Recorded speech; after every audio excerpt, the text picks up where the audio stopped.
So hi everyone, সবাইকে শুভ সরস্বতী পুজো। আজকে সকালবেলা আমরা একটু বেরিয়েছিলাম, আমি আর আমার বোন। তো ফার্স্ট গেছিলাম স্টেশনে গিয়েই আজকে আমরা ট্রেন পেয়ে গেছি। জানি না হঠাৎ আজকে ভাগ্যটা ভালো, কারণ ট্রেন পাওয়াই যায় না। তো আমরা গেছিলাম নন্দনে। প্রতি বছরই আমরা নন্দনে যাই। এবছর গিয়ে দেখি নন্দন ফাঁকা, বেশি লোকজন নেই, কারণ এবছর দুবারে পড়েছে। কালকে তো মনে হয় অর্ধেক লোকের ঘোরা হয়ে গেছে। তারপরে আমরা খেয়েছিলাম একটু চিপস। আর যারা গেছে সব তো কাপল নিয়ে ঘুরছে, তাদেরকে আলাদা করে আর বলার কিছু নেই। আর নন্দনটা হচ্ছে আমার খুব, ধরতে গেলে আমার খুবই প্রিয় একটা জায়গা। আমি প্রায় যাই নন্দনে। ফাঁকাই ছিল, সেরকম ভিড় নেই, তাই জন্য আমরা চলে এলাম। তো আমরা গেছিলাম আমাদের স্কুলে তো প্রতি বছর সরস্বতী পুজোর যেদিন হয় সেদিনকেই খাওয়ায়।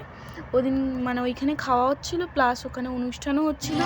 আমরা একটু দেখলাম, তারপরে গেছিলাম আমরা বয়েজ